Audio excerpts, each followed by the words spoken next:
The only way to escape that addiction trap is to walk away from it.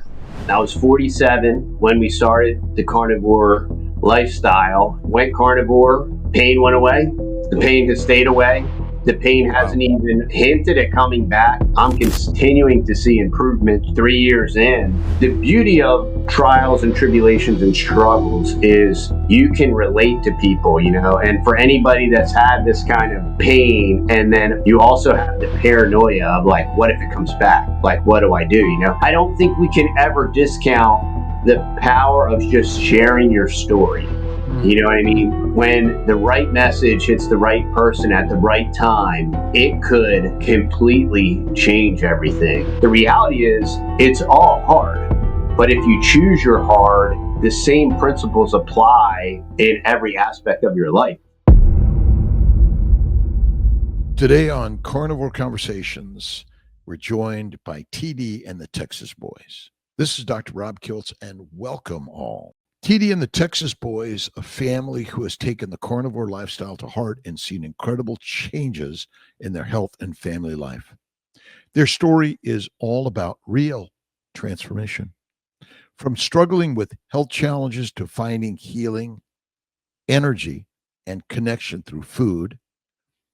And what makes their journey so powerful is that they've done it together as a family, and they're now inspiring others by sharing how the carnivore way of eating has brought them closer and made them stronger. TD and the Texas Boys, welcome to Kiltz's Carnivore Conversations. Today, I'm joined by TD from the Texas Boys, and at just 47, TD was told by 4 orthopedic surgeons that he needed a shoulder replacement, and that was due to severe arthritis and a 40% labrum loss. The pain was so intense, he considered early retirement, but after switching to the carnivore diet, pain, inflammation, gone, and he's now back to weight training, and TD and his family run a small beef ranch. And inspired by carnivore community, they're scaling up to serve the local community and more. And TD, welcome and thanks for being here. Well, thank you for having me, Dr. Kiltz. I greatly appreciate your platform, your information. We had a chance to briefly meet, I think, at the Austin meetup, which was great. Yeah, I just love the community, and I want to try to give back as much as I can, spread the word, tell people that there is a solution, and it doesn't require big pharma, and it really requires simplicity. Yeah, medical school. I just went to my 40-year medical school reunion, and so much what I saw is the mega buildings are growing. The docs that I met are all retiring and getting out of it. It's a burnout. Yeah. And the question I asked to some of my colleagues is, what's the cause of disease? And the answer is, I don't know. I asked about keto and carnivore diet in a presentation, and it was, we are really invested in nutrition, but there was no discussion of keto, carnivore, fasting, faith, and all the other things. That maybe you can walk us through your health journey, what led you to carnivore, and what were you struggling with before? So growing up, my mother was an avarice reader, and she read anything and everything, and she was kind of crunchy before it was crunchy. We would, as a young child, we got chiropractic care, which was very unusual. And then also we would try to eat right in different things. And we had a small health food store, and we would shop there. And we were very kind of low. We were a pretty big family and pretty low on the income scale. So there was definitely sacrifices made to do all that.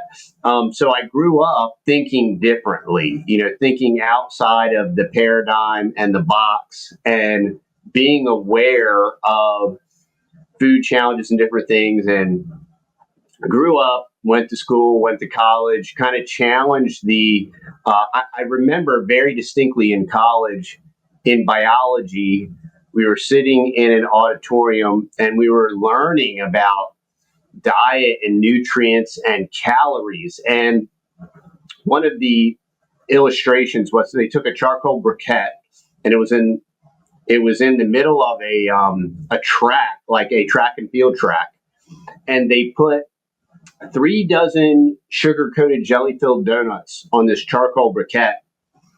And they said, this is X amount of calories. And then they lit it on fire.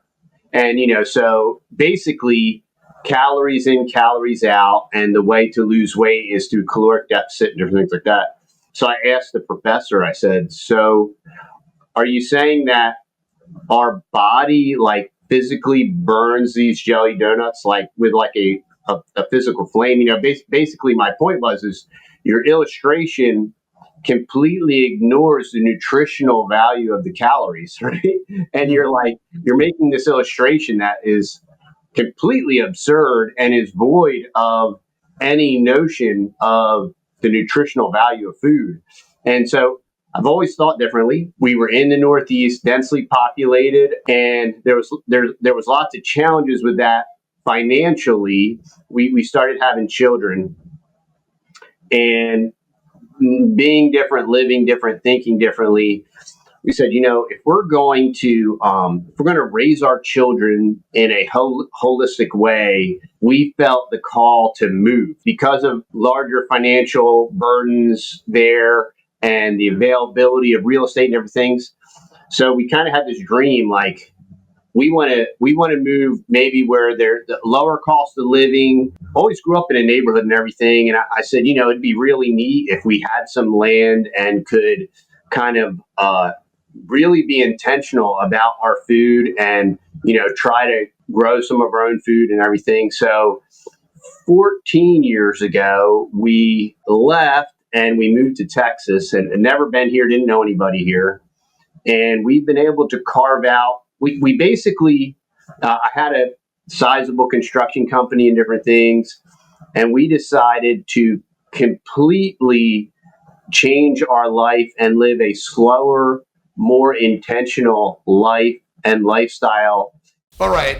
If you're not a member of the Mighty Tribe yet, you must, right? Just go to Kiltz's Mighty Tribe and become a member. It's free. The whole intention is to bring the community of all humans to learn why this is better than this. And we invite all vegans and vegetarians, Mediterraneans, and carnivorians to Kiltz's Mighty Tribe. It's a meetup. It's a place to learn while you've been suffering likely from this, and you'll feel better on this. But what are the nuances of what you can do to feel better, look better, and live better? Because I've done it, and that's why I created the Mighty Tribe, to bring you into the masterclass. Be the master, my friends, and join Kiltz's Mighty Tribe. God bless. To actively participate in our food and food source. So we made all these like radical changes. We geographically changed our position. We started purchasing land and different things. Had never grown anything in my life. We started planting fruit trees, and now I have about 400 fruit trees and all these different things. I got very interested in regenerative agriculture. I started reading and studying a lot about that. And we've tried many different things like meat chickens and all these different popular things. And about 7 years ago, we purchased a small La Finca, and we got a couple cows. And so we started out with heritage breed Longhorns, and we were very enraptured by the beauty of the Longhorn. And we were raising Longhorns and all this thing. But interestingly enough, the more we focused on our diet and eating clean, and there's the mainstream medical paradigm, basically that food doesn't matter. Then there is another paradigm that if your potato chips are cooked in avocado oil or whatever, like that's healthy and that's good. And it's definitely better. But we continued to hone our diet and different things, but yet my health continued to decline. Kept scratching my head, and we were praying about it. And my wife as well, she was having massive thyroid issues, got diagnosed with thyroid cancer and the whole nine. And Wow. And I'm like, well, hey, we're doing all this stuff to eat right and better and think differently and all these different things. and yet our health continues to decline. And it was probably getting real close to 3 years ago now. Being involved in social media, you would get a lot of comments and different things, and so many people would say, "Hey, have you tried the carnivore diet?" And being real familiar growing up, reading all these books, I had read the Atkins book, and I, as a person in my late teens, early 20s, I had done the Atkins diet and different things. So I realized that a lot of those paradigms there with like the high fat and butter's bad and eggs are bad, I realized that clearly wasn't the case. And I was like, oh, I'm all about like doing the carnivore thing and trying it out. But, I don't know how receptive my wife is to that. Mm. And Mhm. as God would have it, my wife texts me a video from this guy, Kerry Mann. And the really funny thing about that is, Kerry Mann of Homestead How, he started out as this Homestead channel. And we were following him, and he was doing a lot of the same things we were doing. And he started having a tremendous success in sharing that story. And my wife said, we should try this. And I was like, wow, that's very interesting. So it's been at least 2.5 years, probably going on 3 years.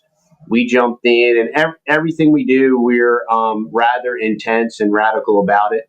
So we got real strict, and in a matter of about 3 months, I started to improve. Now, back up on this a little bit, 7, 8 years ago, I started. TD, would you just kind of share your age a little bit and where you guys are today and where you were then? Yeah.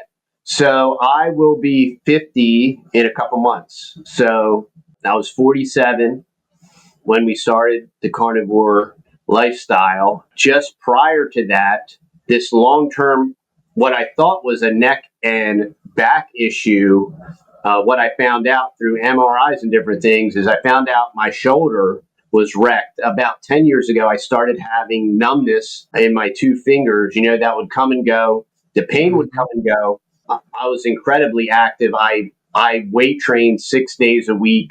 I I may have overtrained probably, just because I enjoyed it so much. It made me feel good. It was just a part of my everyday routine that I did for stress relief and healthy blood sugar and all these different things. It got to the point where I was literally bedridden. I could suck it up. I could go to work, and I would come home and lay in the recliner, and just try to like deal with the pain. During those last 3 years, I slept maybe an hour or two a night, never a solid hour because I was in such severe pain. So I despise medical intervention. So I said, well, I should probably go to some doctors and have this checked out. And when I did, I went to first doc, and he was like, well, you need a shoulder replacement. And I was like, wow, I don't think I want to do that at 47. Well, that's what the deal is, and that's what you need. And then went to 3 other docs, and they're like, yeah, we're really sorry, you need a shoulder replacement. After going to the last specialist, my first doc said, you know what, I've been looking at the MRI and the x-rays. I think I can go in there, clean it all out. I think I can buy you like 10 years. So at least it can push it out 10 years, and you should be able to function and whatnot. So go in for surgery. It's the only surgery I've ever had in my life. And 3.5, 4 hours later, come out in recovery. And he's like, I'm really sorry. I thought I could help you. You have the shoulder of an 85-year-old, general labor guy that's just like a brick mason, like you've been stacking block your whole life. And he was like, it is the worst shoulder I've ever seen. Had all the clean out done. He did a bicep tendinosis relocation thing and moved my bicipital tendon to put space in the joint. And it alleviated my pain. I asked him about stem cells, and I met with a stem cell specialist in Dallas, Donnie Buford, who is awesome. And he said, if if we do some stem cell therapy on this, it's going to greatly improve your situation. So they took some bone marrow out of my hip, spun it, gave me a couple injections, and it was incredible. But, knowing that what happened is the scar tissue had built up in my shoulder, and it was putting pressure on nerves in my armpit. And so I get like this searing kind of pain. And the day before my wife shared Carrie's video with me, I felt the pain starting to come back. And the beauty of trials and tribulations and struggles is you can relate to people, and for anybody that's had this kind of pain, and then you also have the paranoia of like, what if it comes back? Like, what do I do? I'm feeling this pain and I'm like, I can't tell anybody. Wow. And take your time, brother. And I was like, what am I going to do? And my wife shares this video, and we start on this path, this carnivore lifestyle, and it has been incredible, and that's why I think it's so important. I don't think we can ever discount the power of just sharing your story. You know what I mean? Because it's might be the right circumstance, the right time, maybe the right scenario for somebody that has been like looking, and they're wondering, and is it real? Is it true? Will it work for me? And when the right message hits the right person at the right time, it could completely change everything.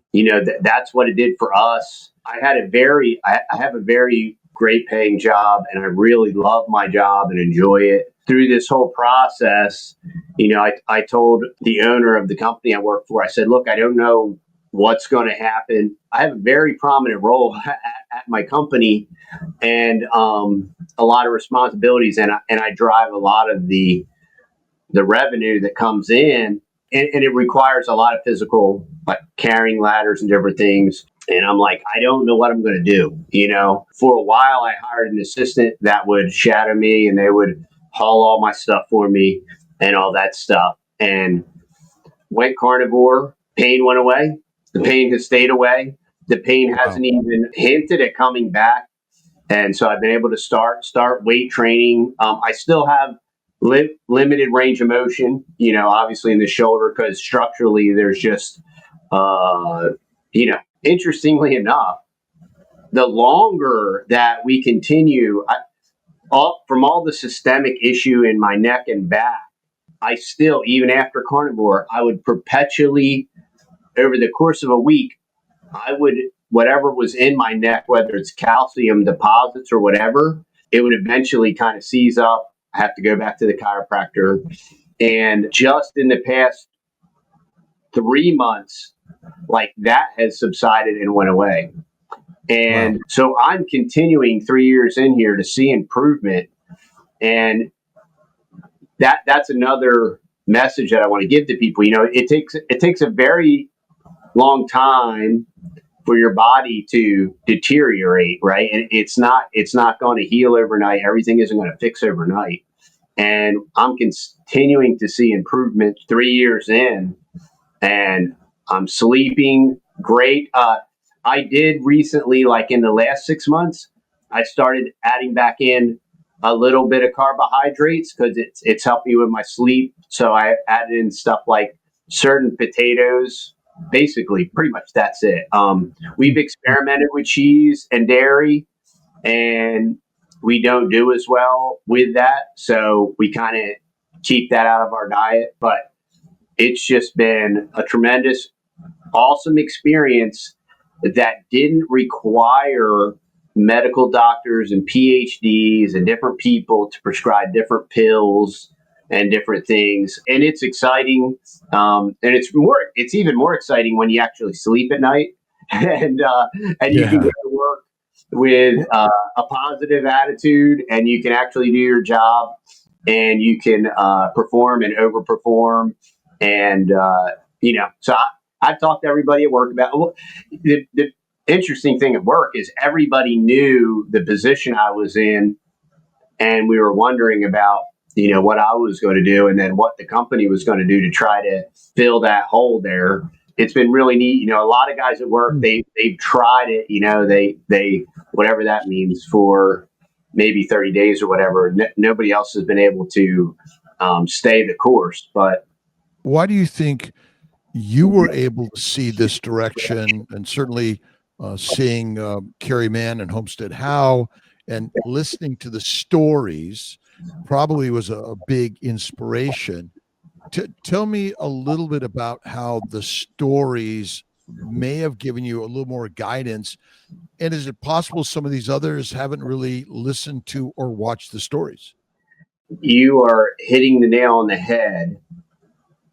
The reason the stories not only were important, but are important is, we taught our kids, observe the masses and do the opposite, right? And when you're doing the opposite and everybody else is floating down the river, you will always, maybe I could float down the river, Yeah. I'll just float down the river for a mile, and then I'll get off. And the stories are so important to reinforce your mindset of why you are doing what you're doing and the benefits of that. So it's very important to continue to remind yourself, because that's how you stay the course, is continuing to remind yourself why you're doing what you're doing. And when you're hearing all this variety of stories, and you're also hearing like the different challenges that people have had along the way, and you hear different recommendations. Well, I tried this, or I tried that, or I have this particular issue, or I don't really do well with dairy, or certain people, eggs, certain times eggs, are problematic and different things. It gives you other tools where you can continue to tweak and adjust. I think that is kind of the key. That's the key to it, is not just getting the information, not just trying it, but understanding the purpose of what you're doing and why you're doing it, and reminding yourself that on a regular basis so that you don't get distracted. Tell us a little bit about your wife and other family members, and how keto and or carnivore has helped them in their lives, and bringing on the whole family to this mission of healing through a proper human diet. So when we decided to do it, I said, if we do this, and there's lots of people that can do it, and they can be like the lone survivor or whatever in their family. But if you're bringing this other stuff into your house, obviously in a moment of weakness, or if it's just readily accessible, there's a very high probability that you are going to partake in it. And so I said, if we're going to do this, I think we have to do this as a family. And where we have grown up differently and kind of raised our children differently, and we're doing this whole intentional living kind of homestead thing and just raising our kids differently. Because we would always get that question a lot, like, how do you get buy-in? Like, how do you get your kids on board? And the way that we've always kind of done everything as a family, it was like, okay, so what are we doing? Oh, we're gonna do this. Okay, and we did make exceptions in the beginning for the kids to like help transition them into it, but it wasn't very long, and the kids bought in just from the sheer fact that you start feeling better, functioning better. That process is what kind of brought the children along. My wife had she had a very large goiter on her thyroid, and it was diagnosed as cancer. And we went to MD Anderson. She instituted a lot of different protocols, kind of plant-based protocols and Gerson therapy and different things. And she was very diligent with that. And by the time we got to MD Anderson, they did a biopsy and they said, no, you're cancer free. Wow. You got this goiter and all this stuff. And if it bothers you or it's ugly, we can cut it out. And I said to these docs, I'm like, so there's nothing we can do. Like, so you're saying that other than you cutting it out, there's not anything. No, there's not anything that you can do. So what's very interesting is we probably about a year ago, we decided, hey, let's get an ultrasound. And so she got an ultrasound, and the third party doc that did the ultrasound, he called back and he was like, I recommend a biopsy immediately. There's all these signs of calcification and all this stuff. And, my wife got very troubled by that. And I said, listen, babe, let's wait to hear from our doc, let him read it and see what he says. And our doc called and it's like, I have some really great news. Both goiters have shrunk, have more than halved in size, Mm-hmm. And he said, just so you know that calcification isn't only a sign of potential cancer, but it's also a sign of a shrinking goiter. And, your numbers look great and everything is good. So it's been just a blessing. And the kids are on board. And, my 3 older boys, they're men now. My oldest son's married. He's 20. And then we got an 18-year-old and a 16-year-old. And then we got three little ones. And everybody's on board. And everybody has the liberty to do what they do. If you're out and about and you eat whatever you eat, that's on you. I'm not going to pay your medical bills, though. Well, tell us a little bit about a typical day of eating for you and your family. So, typical day for me is I usually eat once a day, right around, say, 5 o'clock, and I'll eat about 2 pounds of beef. Usually it's a steak, but I get in phases where I really get into the ground beef, and I'll eat about 2 pounds. I'll try to integrate just a little bit of carbs, maybe a potato or something. And that's the exact same thing that we do with the kids. And it's interesting how that's kind of evolved, because the first couple of years, everybody would kind of eat at their own time. So we kind of lost the family meal, which I'm like, well, I'm thankful that everybody's eating this way. And it was really kind of free range. But here, just in the past maybe 6 months, basically we all eat at the same time. And, I'll air fry a steak, and my wife will make she'll bake a couple potatoes and usually do a ground beef or something like that, maybe with some Parmesan or something like that. It's been really neat because that family meal was really important for me. It was like a connection time where we're all together, and it's really cool to kind of experience that again. But that's basically our day. Is we'll have some fresh fruit available, so the kids might eat an apple or an orange sometime during the day, and then we all eat at 5 o'clock and we eat together as a family. There's so many intrinsic benefits to this. We've reduced our trash waste to about a third, because there just aren't all these packages, boxes, and cans. And so we've dramatically reduced the waste that we're creating. And there isn't like this perpetual grazing and browsing and opening of the refrigerator and the raiding of the pantry. And in general, all of our children are much more, obviously they're super high energy, but they're much more even keeled. It's not like this incessant need to always be eating something. What other health benefits have you seen in yourselves or your family through the keto and/or carnivore diet? I'd never had psoriasis. I'd had tennis elbow and different things. And about 6 months in to carnivore, I had developed, and I didn't even notice it. My daughter noticed it. I developed it was very small patch on my elbow, psoriasis, real heavy. Then over the course of the next 6 months, it just disappeared. and went away. But I had plantar fasciitis, and I think I had a bone spur on my heel. Completely went away. All of my different joint issues. Had bursitis, obviously in the bad shoulder where the arthritis was, and tennis elbow. All of that went away. I didn't even know that I had brain fog until it went away. And then I'm like, oh, that's what brain fog is because I had it and it's gone now. And so just an incredible amount of mental clarity and just general sense of well-being and just clarity of thought.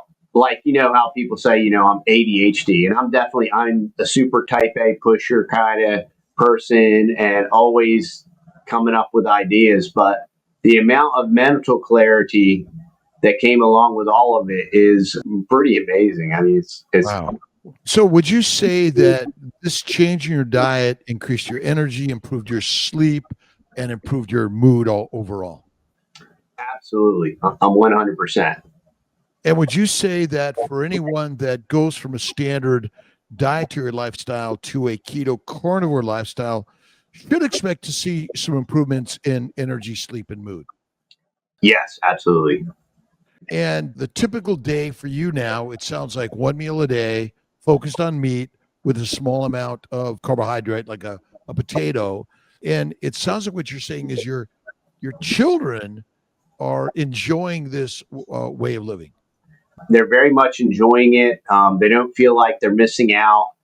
We do, like, if we have a birthday party or something, we'll make an exception, and we do try to pick air quotes better stuff. You know, obviously looking at the ingredients, we completely and utterly reject obviously anything with any type of seed oil or any derivative of a seed oil or any erroneous ingredient that we can't spell or pronounce. But we've kind of always done a lot of that. It's fascinating to me just being more studious and reading labels how they inject seed oils into everything. I mean, ice cream is the perfect example. I mean, when I was growing up, now I'm almost 50. You know, you could look at a thing of Breyer's ice cream, and it would say cream, eggs, vanilla, sugar. Maybe not in that order, but relatively speaking, 4 or 5 ingredients. And I'll reminisce and I'll tell my boys all the time. I'm like, if you knew what a real candy bar tastes like, I'm just, you know, like back when I was a kid, when we used real sugar and real ingredients, it tasted completely different. Everything has become so ultra processed. I think that's one of the needs and the calls for a, if you want to call this a restrictive diet or an elimination diet. It's one of the only ways to really eliminate these things from our diet because everything you can go to the health food store, and that's what, you know. I said, you know, supposedly the other side of this paradigm is health food and the health food store, and I'm like, go in a health food store with all the same shelves, very similar looking processed products as the mainstream grocery store, and they have these supposedly healthier ingredients, but it's just like it's all healthy junk food. You know, it's all ultra processed. The only way to escape that addiction trap is to walk away from it. Tell us a little bit about your ranch or your farm or what you're doing at home in raising animals and helping contribute to a healthier lifestyle. Yeah. So when we were raising Longhorn and we were processing our own cows, and every now and then we would sell a cow. And once I got a much better understanding of carnivore and what's just as important component of carnivore is fat. And the cows that we had were incredibly lean. They're very hardy, so we didn't have to give them any kind of shots or anything, but they were incredibly lean. So we kind of got together as a family and we said, you know, we should probably change up our herd, you know, and we'll get a breed that's much higher fat, much higher like conversion ratio. So we settled on. I had a really great friend that raises beautiful Angus, and Angus are bred and they're rather frail when it comes to the need for antibiotics and vaccinations and all these things. So what we did is we chose a Hereford bull, and then so we decided that, if we cover our Angus with a Hereford, we could get a cross that's called down here. They call them Baldies. So that's what we're running now. Is we're running Baldies, and we have a very young herd, but we partner with a couple other local ranchers to source our beef. So we decided to do that, and that's been like a really neat experience, being able to provide a really high quality beef, and we know what the cow is eating. We know where the cow is, how it was raised, how it was treated. I think that's another component. So many people are disconnected from their food. Yeah. And Yeah. like, where do I buy hamburger? Oh, I buy it in the plastic tube at Walmart, and there isn't any there right now. Or I think it's critical as people to because that entire process is a challenging process. Like having to put an animal down to provide, and hunters know this really well, and other cattlemen and different things. The process of doing that is, that that animal has to be taken so that to provide food, and it should not be this mechanized industrial process, right? It shouldn't be like this capo process, and you appreciate it more and you learn from it more if you're part of that process and understand and participate in it. I'm not a bureaucrat or anything. I don't think that anybody should have to do anything or anything like that. But it's amazing being a part of that process and understanding the way creation was designed and how we participate in that. And through participating, there is health, and there's so many more benefits to participating in that whole process and understanding the process of where a steak comes from, what part of the cow, when you're eating whatever steak you're eating, what part of the cow it comes from. It's a very educational, and it's educational on like multiple levels. Tell us a little bit about how faith in yourself and your family has helped you through this journey, and is it something that you can share some personal stories about that?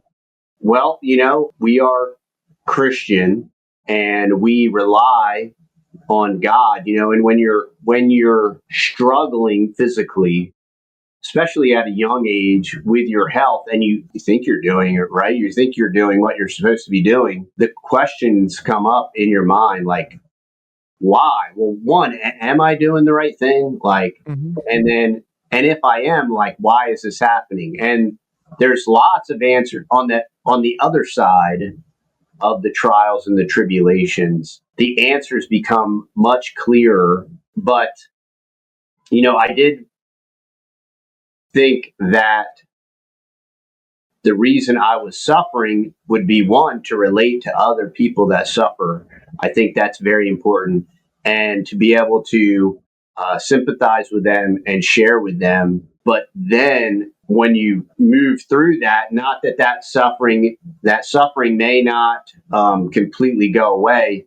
Paul talked about that, about the thorn in the flesh that was giving a messenger of Satan to buffet him, the humility that comes with that, and I think that humility is very important, because it's very easy to be like dogmatic, and it's very easy, especially if you've never had any kind of health issues, challenges, or any kind of health crisis. It's very easy to look at other people and be like, oh, you're just dumb or stupid, or you just need to do that.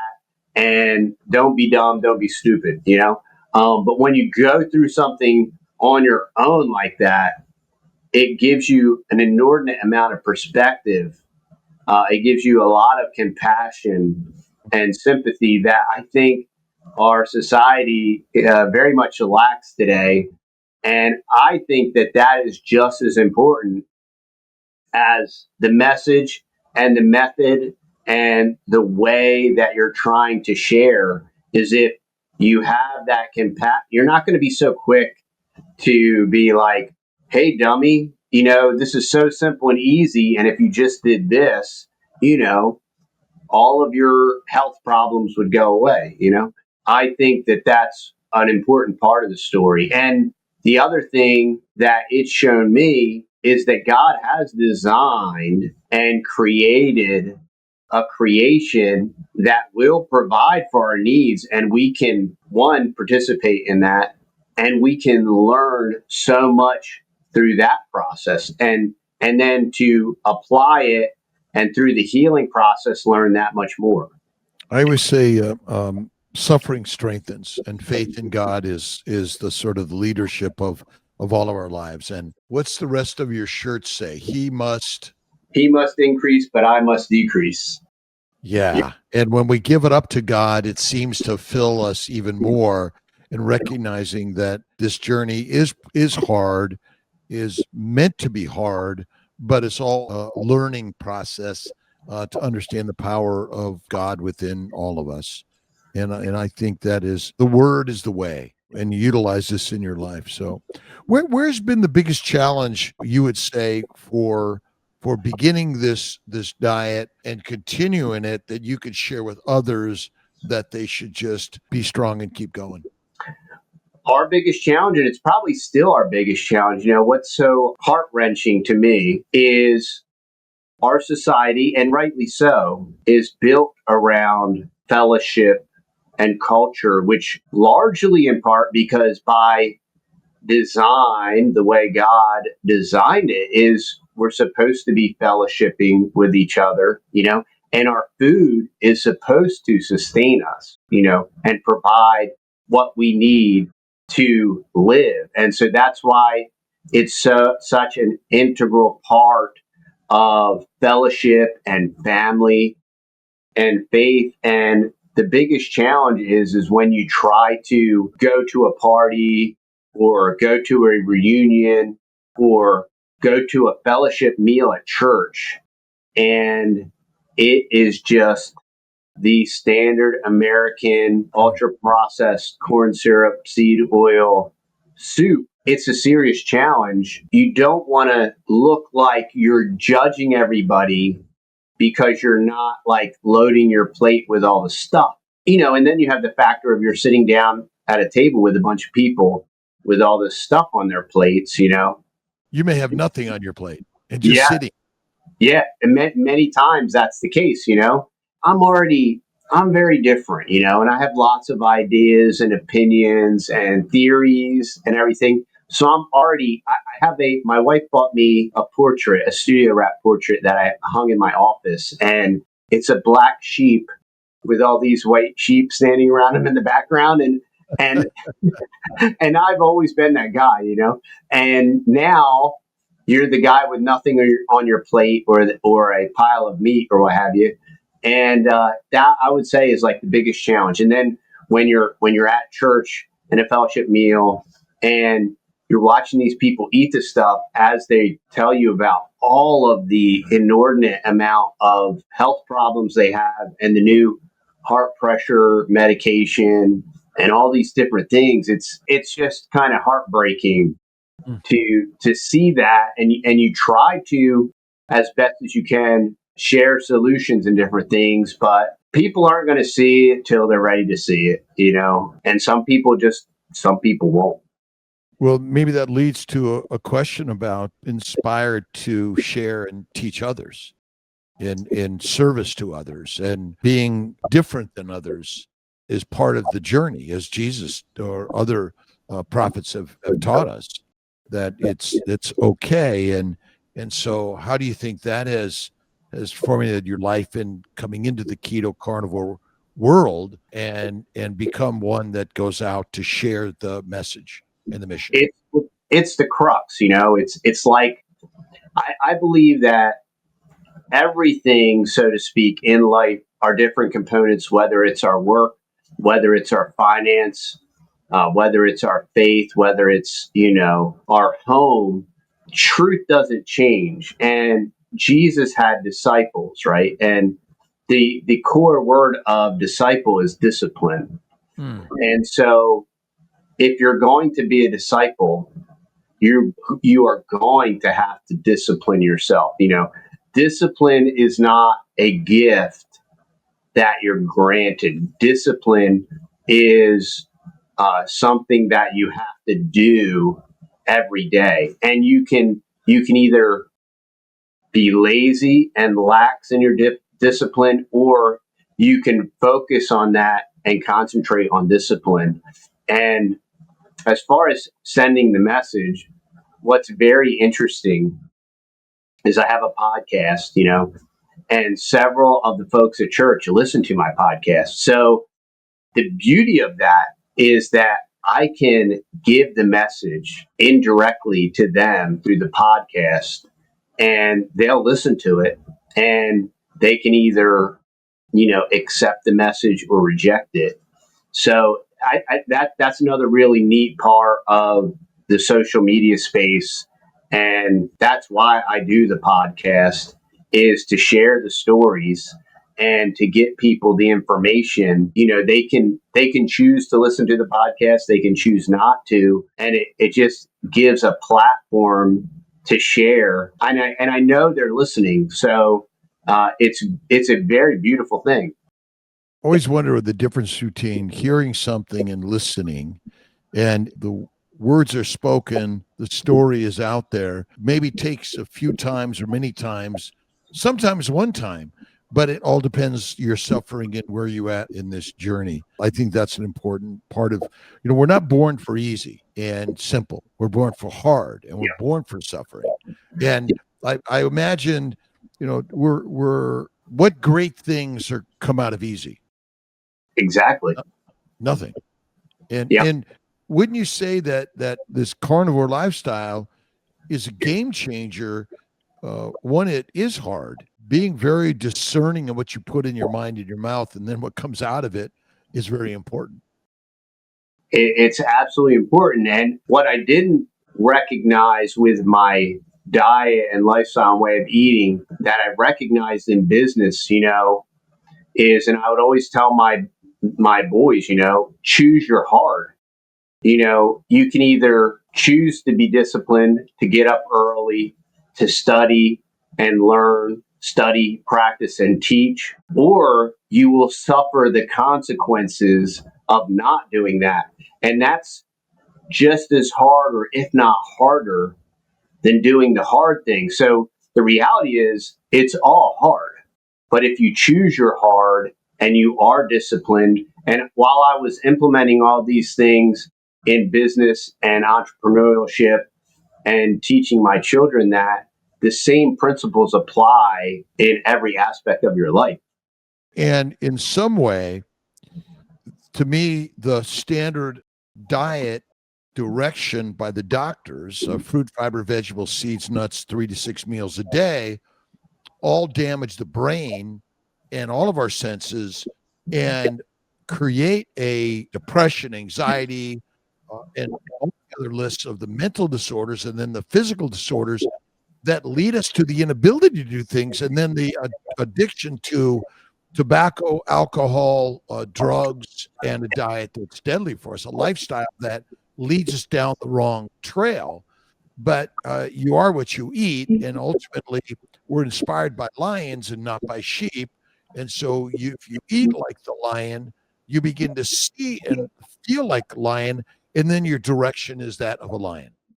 And quite literally, the longer I'm eating carnivore, I cook my meat less and less. And see, we're getting into the crazy, we're getting into the crazy black sheep thing, but it's so incredible to me when, you're always, you're taught like E. coli and mad cow. And so, you definitely want to make sure the internal temperature of your steak is at least 130 whatever degrees and all this stuff. And I'm reading these different things and listening to people, and then I'm like, beef tartare, man, that is like, that's raw ground beef, man. Like, here I am now. I mean, the rest of my family isn't there yet. When they see me cook a hamburger, they were like, hey, don't you think you should like at least change the color of it or whatever? But that's kind of where I'm at, and it tastes so good to me. I feel so good eating it like that, And then I've been messing with like doing some dry aging and different things, and like, well, you can't, you have to immediately thaw the meat, and then you have to heat it up and these different things, and historically, that is just observably false. Historically, this is false. Now, if you're getting your beef from some major whatever, yeah, I would be more cautious, obviously. But if you know where your beef is coming from, if it was harvested fresh, if it was frozen fresh, a lot of these general whatever ideas of E. coli and mad cow, and you have to like char this thing till you can barely chew it, is it's just not a reality. Well, the mold that forms on your dry aging meat is penicillin, mostly. And it's the same mold that makes blue cheese, which we eat all the time. And so if you think about it, many of those other microbes would not grow well in that environment anyway. And so I go to black and blue, rare to raw, salt and water. That's my diet, one time a day. I've done a 15-day fast a couple of months ago. I just completed a 3-day fast. In October, I'm going to do a 5-day fast. Maybe you could jump in a little bit about your practice in fasting. Certainly you do 23 and 1, you're doing one meal a day. Have you incorporated any other fasting into your life, and what are your opinions on that? I have. I was regularly doing a 3-day fast, and yeah, I cannot promote that enough. My wife has done a 7-day fast, and I want to get more discipline in doing a more integrated. I want to go for like a 7-day and try it out, because there's so much benefit to that. And once again, and from a spiritual standpoint, we're commanded to fast and pray. And what do you know? There are these physical health benefits to it, you Wow. know, and all it does is reinforce the fact that we're supposed to be doing these things. It's for our benefit, and the mental clarity and the healing that come along with it. It just validates and verifies that these are things that you're supposed to be doing. But 3-day fasts were just, what's kind of incredible, because before going carnivore, I would fast. I fasted for spiritual reasons. I wouldn't ever say I ever fasted for physical reasons before that. But one of the incredible challenges of fasting before carnivore is just hunger. And it was like, okay, I just got to get through this however many days, and I deal with the hunger. And now on carnivore, you fast the first day, and one of two things will happen. I will either that first night sleep incredibly, or sometimes I will barely sleep at all. I'll lay down to go to sleep, and I'll be like, I am not tired. I don't feel like I'm going to fall asleep, and sometimes I don't. And you're not worried, about not No, sleeping. you're not. You just feel like, okay, well, maybe I'll just kind of do a 24-hour. And once again, see, this is going into this whole like, you need 8 hours of sleep every night and all this stuff, and it's just, it's not true. And this is coming from a guy that for about 5 years, I barely slept at all because I was in just such pain. But comparatively, right? I was in so much pain, and all I would do all night is think, I gotta sleep. I gotta sleep. I can't Yeah. sleep. Like, Wow. and now when I'm fasting and I can't sleep, I'm like, wow, well, I feel good. I'm not in pain. This is wild. Like, because you kind of almost feel superhuman. Like when you work all day out in the sun, and you haven't eaten anything, and it's like 10 o'clock at night, and you're like, I'm not tired, and then you are literally awake all night, and you get up to go to work the next day. You're like, wow, that's weird, because I've never done that before. a game changer. Yeah. What advice would you give to other families and individuals considering carnivore? Just try it for anything. W. Clement Stone Hmm. wrote a book, Do It Now, right? Do It Now. And W. Clement Stone was also the one that said, observe the masses and do the opposite, right? Do it now. Action cures fear, and action eliminates hesitancy, obviously, but like so many people, analysis paralysis. I want to know everything all about this. I want to understand it and all these different things before I do anything, right?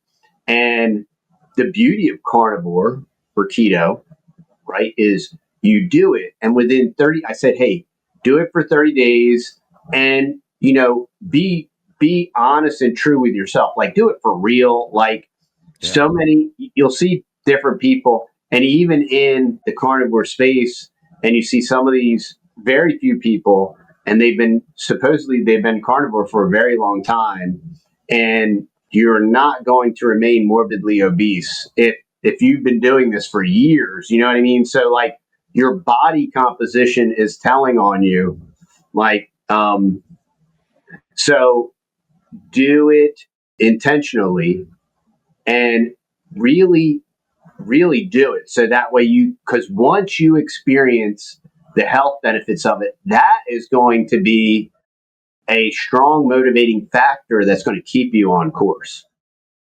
TD, what are your future goals in this space for your personal and family and community life? My personal goal is I'm very interested to see how much progress I can have with this shoulder. I would like to be the guy that regrows his labrum. I'm not delusional.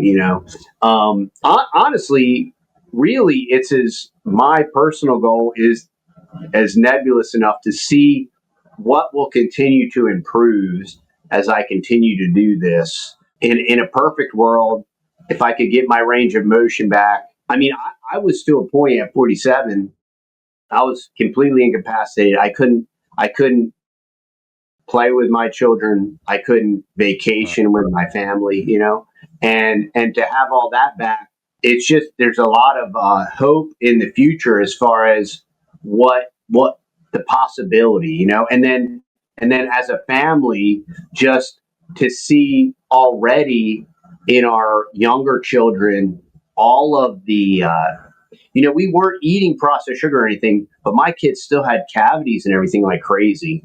And they just had their last cleaning visit and no cavities. And the peace of mind that we're feeding them properly, where they will have the greatest opportunity and advantage in their life to be the next generation that's going to do all the things that I couldn't do. Are there any questions I haven't asked or comments you wanted to make sure we talked about today? Yeah, I think we've hit all the high points. I'm just very thankful that you had me on and I could share. And my prayer is that this story is for somebody, and there's somebody that's listening to it right now. And my prayer is it'll be the straw that breaks the camel's back. It'll be that tipping point for them. They're like, yeah, you know what? I gotta suck it up. I gotta do it. He's not asking me to do it for a decade. He's saying to do it for 30 days. And you know what?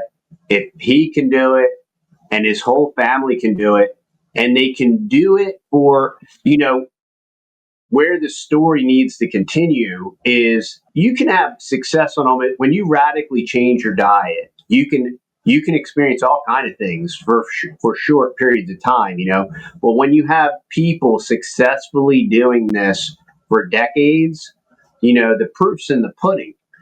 So not only do we need to tell our story, but people need to track. I think that was but that was the big thing for Carrie, right? With Dante Ferrigno, right? He was like, oh, so that's what, yeah, but I wonder whatever happened to that guy, you know? And he clicks back on his channel and he's like, wow. Oh, And that's just as powerful. That's just as powerful as when he started, because wow, he's still doing it. He doesn't need fiber. He hasn't developed rectal colon cancer and all. You know what I mean? It's like somebody's lying here, you know. And yeah, he's happy. He's healthy. He's sharing. He's still doing great, you know. And that doesn't mean that, you know, we've seen many dear folks that have turned to the carnivore lifestyle, and depending on their cancer or whatever, it didn't completely heal them.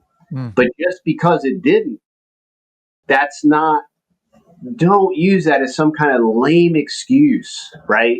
To like, well, it didn't heal everybody instantly 100% of the time. Don't use that as some lame excuse to just continuing in the rut you're in that you didn't even intentionally dig, right? You just, you got in this rut, and, you know, don't use that as an excuse to not try.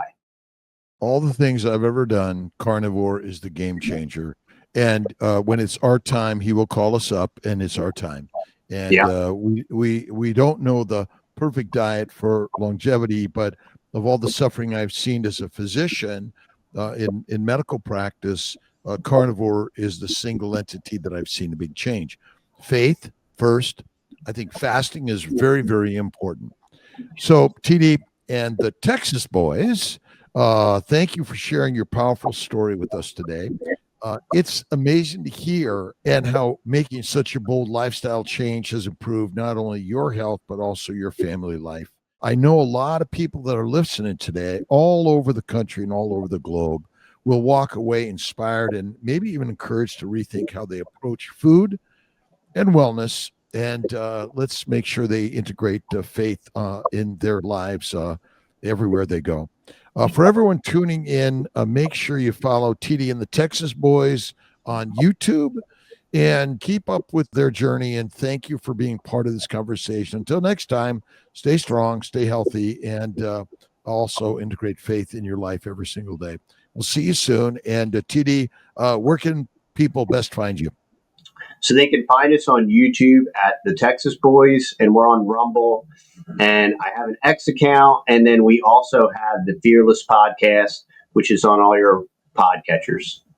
Yeah, so fearless, and we're going to continue to follow and be inspired. TD, much love to everyone there. This is Dr. Kiltz on Carnivore Conversations.